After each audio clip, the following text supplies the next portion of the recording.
欢迎来到世界第一大港宁波舟山港。今天引航的是空载超级邮轮天翔。天翔船长340米，船宽60米，吃水11.5米，准备来舟山马至锚地抛锚清仓。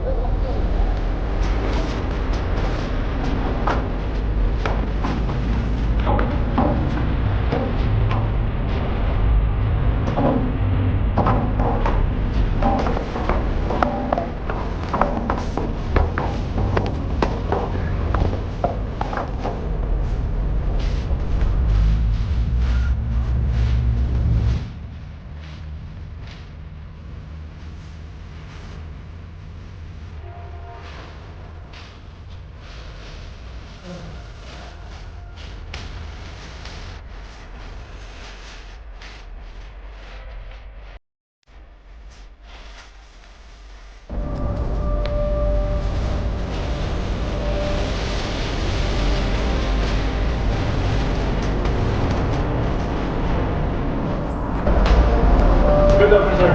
Yeah.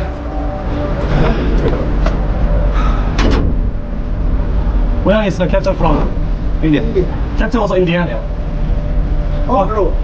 India, Filipino, Japanese, Thailand. Japanese. Thailand. What's the Japanese rank?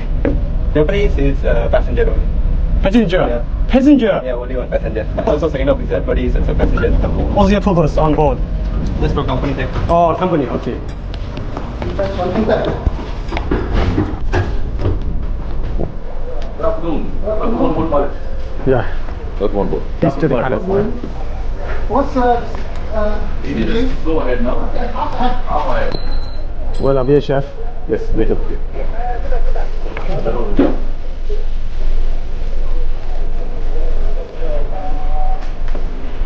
宁波交管天翔桃花灯装进口，舟山盐水215的轮，向你报告。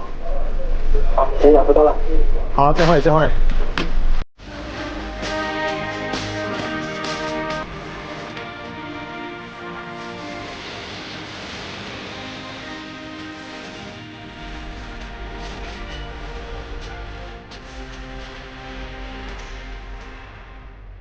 天翔轮由日本船厂制造于2022年，是一艘载重吨为36万吨的新型超级邮轮，满载可装原油约216.3万桶。天翔轮采用高效节能的低速柴油机，管理公司是日本 NYK， 属于典型的日系 VLCC。天翔轮不光在吨位上属于海上巨无霸，在细节上也展现出独特的日式风格。你看甲板上不是单调的灰色钢板，而是画满了日本动漫的卡通形象，童趣的涂装让原本冷峻的工业感游轮多了一份温暖和人情味。我们再到驾驶台的后面看看，日本 VLCC 往往在烟囱上用干净利落的条纹涂装，黑底配白红条纹，这是典型的 NYK 公司识别标志。驾驶台的左边甲板也有一些动漫图案，动漫是日本最具代表性的文化之一。把它放到超级邮轮上，等于给钢铁巨兽盖上了鲜明的日本印记。看完甲板，我们来生活区看看。天翔轮的餐厅没有奢华装饰，延续了典型的日系船舶风格，整洁明亮实用。这两个名牌记录着天翔轮去过的港口，淡雅的风景画、迷你的小电视和圆桌，还有淡黄色的柜子和地板，无不凸显了这条超级邮轮餐厅的朴素和简洁。天翔轮的娱乐室也特别的小，日本船的驾驶台、餐厅这些功能性强的空间很注重布局和舒适度，但生活舱室往往被极限压缩，房间面积往往只有6到8平米左右，对大部分中国船员来说会觉得太逼仄。